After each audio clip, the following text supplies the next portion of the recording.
Celebrate the moments of colors. KMT Silks, Perinthalmanna, Kottakkal. Thrithala Thirumittacode BSNL-ന്റെ കേബിളുകൾ മോഷ്ടിച്ച കേസിൽ 5 പേർ ചാലിശ്ശേരി പോലീസ് പിടിയിൽ. തമിഴ്നാട് സ്വദേശികളാണ് പിടിയിലായത്. തൃത്താല തിരുമിറ്റക്കോട് കറുകപ്പുത്തൂരിൽ ലക്ഷങ്ങളുടെ വില വരുന്ന BSNL കേബിളുകൾ കവർന്ന കേസിലാണ് 5 പേർ ചാലിശ്ശേരി പോലീസിന്റെ പിടിയിലായിരിക്കുന്നത്. ലോകകപ്പ് ഫുട്ബോൾ ഫൈനൽ മത്സരത്തിന്റെ ആവേശം മറയാക്കിയായിരുന്നു ഇവരുടെ മോഷണം. തമിഴ്നാട് സ്വദേശികളായ 5 പേരാണ് ഇപ്പോൾ കേസിൽ പിടിയിലായിട്ടുള്ളത്. സുമേഷ്, ദാമോദരൻ, ചിന്നയ്യൻ, ശശികുമാർ, സുരേഷ് എന്നിവരാണ് പിടിയിലായത്. തിരുമിറ്റക്കോട് കറുകപ്പുത്തൂരിലാണ് കേബിൾ മോഷണം നടന്നത്.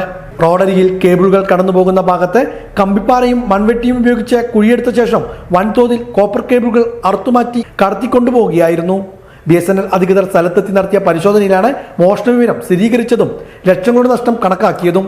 തുടർന്ന് പുറത്തു വന്ന CCTV ദൃശ്യങ്ങൾ കേന്ദ്രീകരിച്ചായിരുന്നു ചാലിശ്ശേരി പോലീസ് അന്വേഷണം ആരംഭിച്ചത്. റോഡരികിൽ കേബിളുകൾ ഇടുന്നതിനായി ചാലുകീറുന്ന ജോലികൾ ചെയ്തു വരുന്ന തൊഴിലാളികളാണ് പിടിയിലായ 5 പേരും. ഇവർ വർഷങ്ങളായി തിരുമിറ്റക്കോട് വെള്ളടിക്കുന്നിലാണ് താമസിച്ചു വരുന്നത്. കഴിഞ്ഞ ദിവസം രാത്രി സംശയാസ്പദമായ സാഹചര്യത്തിൽ കറങ്ങി നടക്കുന്നതിനിടെയാണ് ഇവർ പോലീസിന്റെ ശ്രദ്ധയിൽപ്പെടുന്നതും ഇവരെ പോലീസ് കസ്റ്റഡിയിലെടുക്കുന്നതും. ഇവരെ ചോദ്യം ചെയ്തതിന് പിന്നാലെയാണ് താമസസ്ഥലത്ത് നടത്തിയ തെരച്ചിലിൽ മോഷ്ടിച്ച കോപ്പർ കേബിളുകൾ പോലീസ് കണ്ടെത്തിയത്.